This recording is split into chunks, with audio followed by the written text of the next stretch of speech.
I knew something was wrong the moment the waiter placed the amuse-bouche in front of me. Not because it was cold, not because it was late, but because my phone lit up with the kind of message that hollows out your spine before your brain even catches up. You're fired. We want someone who actually delivers. No greeting. No explanation.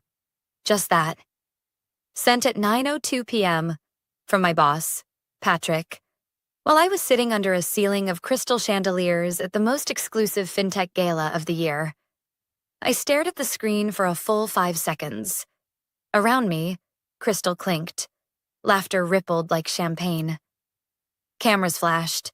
The elite of the elite toasted a future they thought they'd built with their bare hands. And across the long, glistening table sat Marcus DeWitt, CEO of Crown Venture Capital, Patrick's biggest rival, and the man he once called a walking PR scandal in a Brioni suit. Marcus had seen the text before I even turned the screen toward him. I didn't speak. I didn't need to. I just tilted the phone slightly in his direction. His eyes scanned it in 2 seconds flat. Then came the grin. Slow, sharp, surgical, like a wolf who'd just heard the barn door creak open. He raised his glass toward me. Not a toast. A signal. That was the moment everything began to shift. But let me rewind. You probably think I dropped the ball. Missed a deadline. Tanked a pitch. Let me stop you right there. I was the reason our division hit Q 2 numbers 2 quarters in a row. I designed the compliance model that saved us from 3 lawsuits. I negotiated the deal with Vanguard that Patrick took credit for. I wasn't just a top performer. I was the engine. And Patrick? He didn't fire me because I failed. He fired me because I succeeded without needing him. What makes it worse? I almost skipped the gala. I was tired, overworked, nursing a sinus headache and surviving off cold coffee and stress hormones. But I showed up anyway. Tailored navy gown, low heels, hair tight in a bun, professional armor. Because I knew appearances mattered in rooms like this. What I didn't know was that I was walking into my own execution. I stared down at the phone again. No follow-up message. Just the cold burn of dismissal. Patrick didn't even have the spine to do it in person. He didn't call HR. Didn't wait for Monday. Just fired me between wine courses at a black tie gala. As if my entire career was a removable accessory. My throat burned. Not from wine, but from fury I didn't dare show. Here's the thing about public betrayal. You can't flinch. You don't cry in a marble restroom or storm out in stilettos. You smile. You finish your sparkling water. You become ice. I raised my glass like I hadn't just lost my job. Smiled politely as the moderator on stage welcomed guests to the annual Tech for Tomorrow Awards. Nodded as people complimented the centerpieces. Played dead. Until I could decide whether I wanted to disappear or detonate. And then Marcus leaned across the table. Not fully. Just enough for me to hear him over the applause. I've been waiting for this moment. That's all he said. Not sorry. Not what happened. Just that. Like he already knew. Like this had been inevitable. I looked at him. Really looked. The sharp tucks. The cufflinks shaped like chess pieces. The man who'd outbid Patrick for 3 major partnerships this year. The man whose firm Patrick tried to bury with an anonymous smear campaign 6 months ago.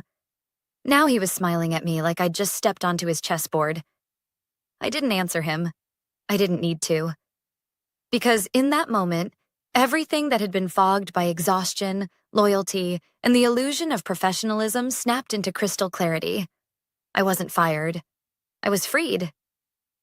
And Marcus? He wasn't just offering me a job. He was offering me an empire. I excused myself from the table 20 minutes later, smiled through 5 conversations I didn't hear, and stepped into the courtyard where the cold air slapped reality back into me. What do you do after someone sets fire to your career? You don't scream. You build your own match. My phone buzzed again. This time it was Marcus. 11 a.m. tomorrow. My office. You'll want to see what I've been working on. I stared at the message until the screen dimmed. Somewhere inside, a switch flipped. The part of me that had been playing nice? Dead. The part of me that once wanted a promotion? Irrelevant. I didn't want a better job. I wanted Patrick to regret ever thinking I was disposable. Because the thing about men like him, they forget the people who build their castles. Until those people walk away with the blueprints. And I had all of them. I didn't sleep that night. Not because I was panicked, but because I wasn't. That was the terrifying part. The numb calm that comes when your brain stops begging for fairness and starts sketching revenge in quiet, calculated strokes. I lay there in bed, staring at the ceiling, dress still clinging to me like regret. Patrick had fired me in front of the industry, and he didn't even bother to wait for Monday. Didn't give HR a heads up.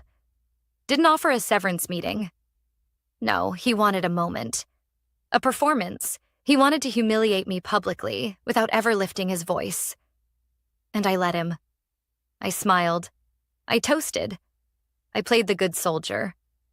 But inside, I was already gathering the bones he'd buried. At 10:45 a.m., I stood in front of Marcus DeWitt's office on the 45th floor of the Monolith building. I wore black. Not for drama. For precision.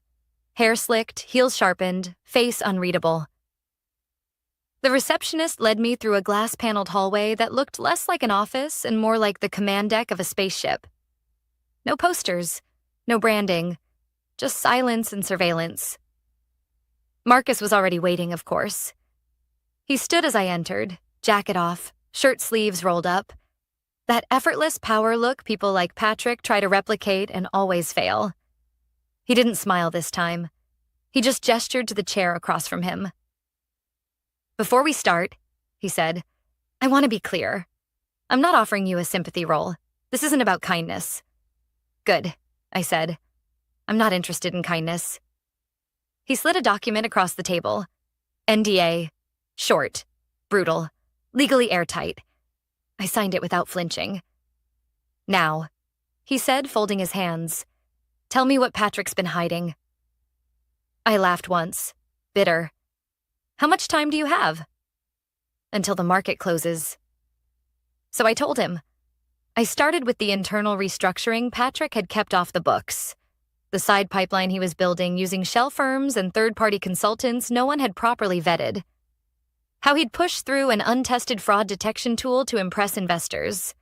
A tool I had personally warned him wasn't ready for deployment. I told him how I'd written the foundational risk architecture for that platform. How Patrick had locked me out of the codebase 2 weeks ago without explanation, and how the new lead engineer was a 26-year-old he met at a golf tournament. Marcus listened without interrupting. No notes, no commentary. Just that stare, like he was watching dominoes line themselves up. When I finished, he leaned back. "How much of what you built still lives inside that system?"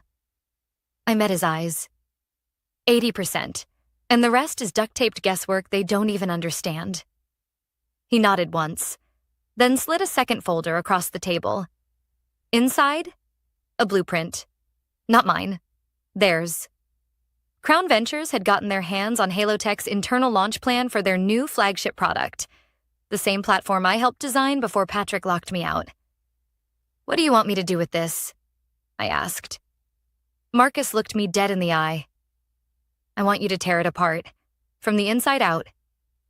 He didn't blink, didn't ask if I was comfortable, didn't treat me like a broken asset. He handed me the detonator and trusted I'd know where to aim. That's when it hit me. Marcus didn't want revenge. He wanted results, and he believed I could deliver. I left the office at noon with a temporary badge, a login to their sandbox environment, and a mission. Dissect Halotech's future before they even knew it was vulnerable. Back at my apartment, I turned off my phone. Not airplane mode. Office. Then I pulled out my old hard drive, the one I'd used for every prototype model I ever built. Encrypted, isolated, and entirely legal. Because here's the twist. I never signed over my IP. Patrick forgot to include the updated clause in my last contract renewal. He was too busy prepping for a yacht retreat in Santorini. Rookie mistake. By 6 p.m., I had already isolated 3 major compliance flaws in the Halo tech system. By 8 p.m., I had rewritten a cleaner, smarter version of their risk engine. By midnight, I had a pitch deck ready. Title slide, Lantern. Because if they were going to fire me to make room for someone who actually delivers, I was going to deliver something they'd never recover from. And that was just the beginning. Because Patrick, he hadn't just fired a strategist. He'd unleashed one. I didn't post. I didn't tweet. I didn't even tell my best friend what I was working on. Because this wasn't a comeback. This was a siege. The kind that starts with silence. The kind that doesn't knock. It rewrites the locks. Marcus's team gave me a small, nondescript conference room on the 43rd floor of Crown Ventures' Manhattan office. No windows. No distractions. Just a whiteboard, 2 monitors, and a secure server access line. They called it the Vault, a place for projects that didn't technically exist. Lantern wasn't a product yet. It was a weapon dressed as a solution. My job? Build something so elegant and terrifying that when Halo Tech's spring launch stumbled, and it would stumble, we'd already be standing there with the answer. An answer only I could offer. But first, I had to dissect what I built for Patrick. Because yes, I built it.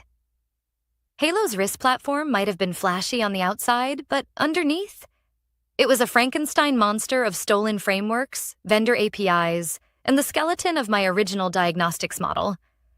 One Patrick had watered down until it barely resembled what I designed.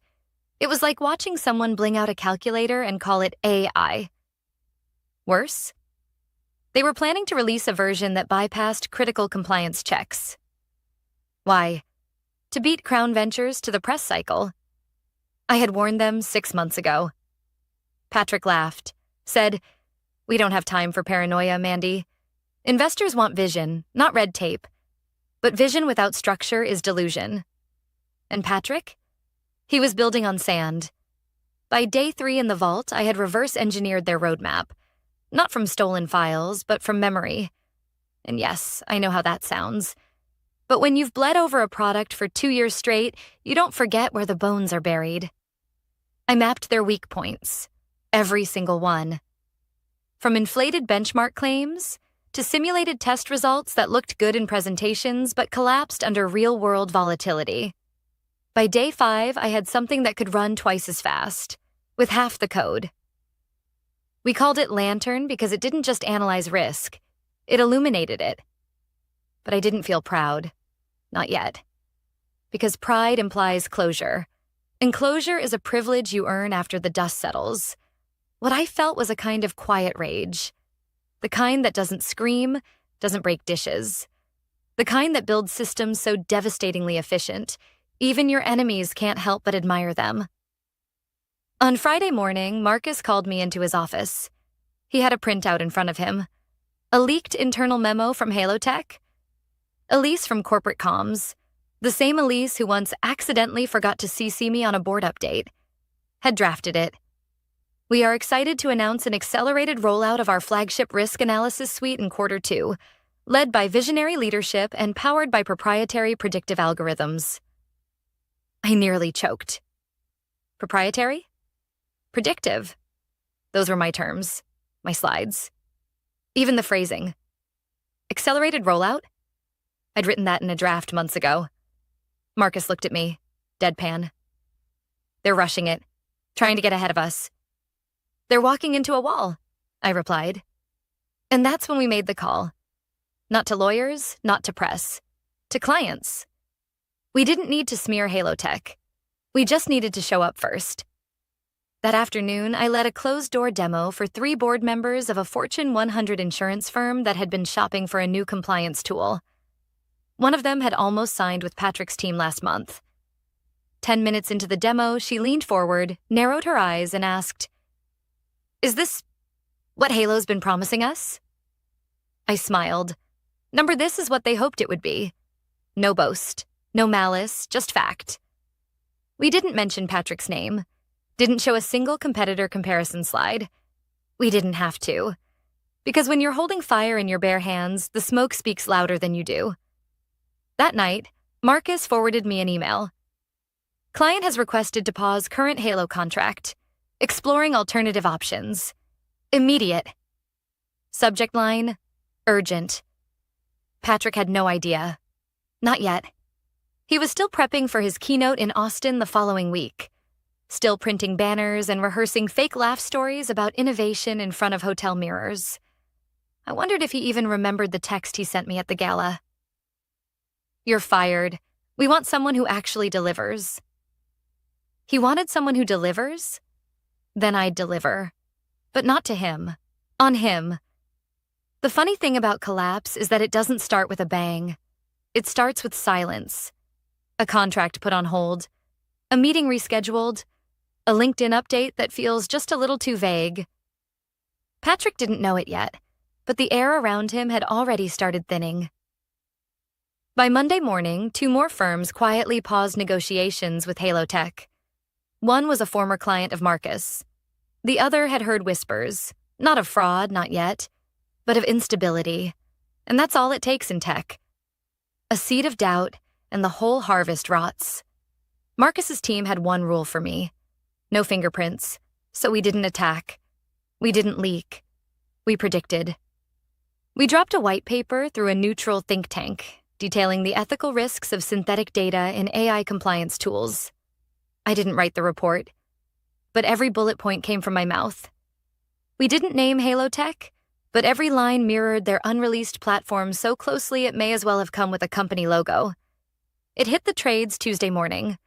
By noon, 5 different analysts had reshared it. By 3 p.m., investors were asking questions. By 6 p.m., Patrick's CTO had gone mysteriously dark on Slack. The first internal leak came the next day. A screenshot from an all-hands message in Halo Tech's private employee forum. Let's not feed the rumors. We are confident in our leadership and our roadmap. Translation? There were rumors, and someone was leaking. I didn't leak a thing. I didn't have to. Truth leaks on its own when people are scared enough. Meanwhile, I stayed in my little concrete box on floor 43. Coding. Polishing. Listening. Lantern was no longer a project. It was a product. And it didn't just work. It sang. It identified risk clusters 3 times faster than Halo's flagship tool. It flagged anomalies with 94% accuracy, up from their 67%. And most importantly, it never used a line of code I didn't write myself. Marcus kept checking in, but less and less frequently. He was giving me space. Not out of kindness, but because he'd already seen enough. He knew I had it under control. Still, I wasn't celebrating. Not yet. Because beneath all the strategy, I felt it rising. That old, familiar pang of guilt.